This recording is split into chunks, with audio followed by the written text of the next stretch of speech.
The Outer Party consists of the educated middle class that staffs the administrative arms of Oceania, including the ministries of love, plenty, peace, and truth. Due to their education and proximity power, the Outer Party represents the greatest threat to Ingsoc. As such, they are under constant psychological pressure and surveillance from the party, that ranges from constant exposure to Big Brother propaganda to the 2 minutes of hate, in which the rage contained within party members is cathartically redirected to the enemies of the state, including the arch-traitor Emmanuel Goldstein and foreign powers of East Asia and Eurasia.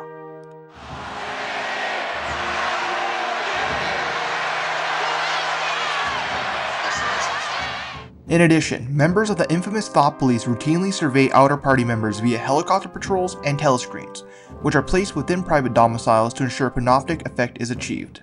The terror and psychological coercion experienced by Outer Party members became so pervasive that one member by the name of Winston remarked that, quote, "Purges and vaporizations were a necessary part of the mechanics of government in Oceania." As a result, despite their education and position within Ingsoc, the Outer Party has become wholly domesticated, lacking the capacity to pose a true threat to the Inner Party. Through this characterization of the Outer Party as the educated but feckless middle class, Orwell is critiquing the apathy that so easily takes hold of members of the middle class for fear of losing the little that they have. Indeed, not only does the Outer Party fail to recognize and act against the horrors perpetuated by Ingsoc, but they are active participants in it, from staffing the ministries to acting as an informal secret police on themselves.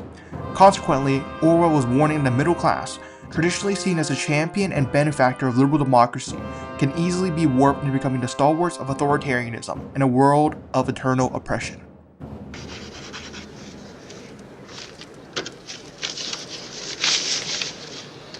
Ref Times 14284, page 3, byline 2, should read, Miniprod forecast increased chocolate ration April 1984 from 20 to 25 grams per week.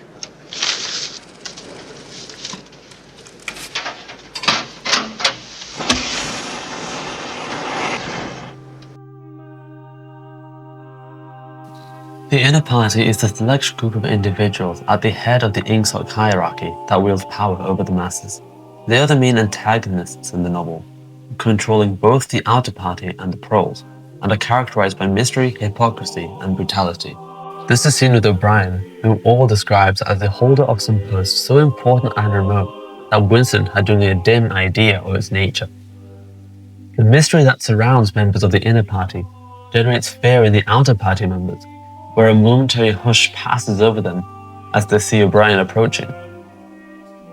The Inner Party's influence is seen in the Ministry of Truth when a member acquires contrasting versions of events, re-edits them and commits them to the Covenant records, altering the perceived truth. Meanwhile, their hypocrisy is revealed when Julia snags a kilo of real coffee, saying that nothing those swine don't have, nothing. And by swine she refers to the Inner Party members she had stolen from. The Inner Party's goal is to quash all rebellion using the Thought Police and the Ministry of Love to keep the populace in subjugation. Their brutal methods, like Room 101, ensure that they can continue to enjoy the profits of totalitarianism, while any dissidents are purged.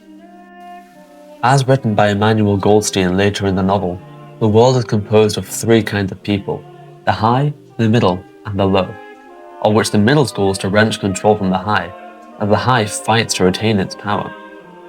In the Ingsoc society, the Inner Party represents the high, and they can be compared to other real authoritarian states, such as Nazi Germany, which scapegoated Jewish people for national issues, and Stalinist Russia, which ran on spies and informers. Orwell's characterization of the Inner Party is a cry against authoritarianism, exposing it for the brutality and hypocrisy that accompanies it, and a portrayal of the corruptive nature of power.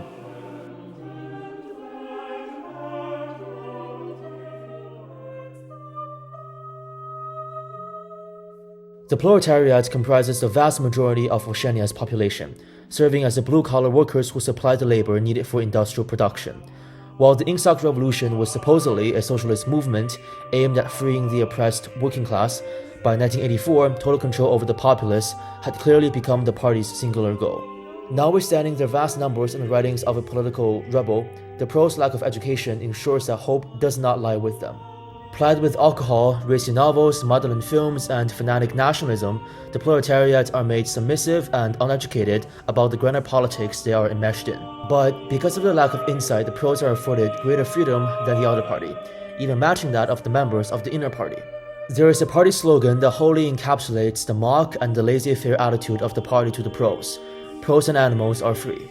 The pros are the embodiment of the low, as described by Emmanuel Goldstein. Throughout history, they have been convinced by the middle to help them seize power, only to be oppressed once more. In 1984, Orwell's depiction of the pros is reminiscent of this, as the pros are so far gone in their oppression that they are unable to fully comprehend it. The pros are Orwell's way of warning humanity of the dangers associated with being passive rather than being proactive, and blindly following rather than taking charge. While the pros appear on the surface to be the happiest, they are the most oppressed and the least likely to rebel, and this is what Orwell warns us against.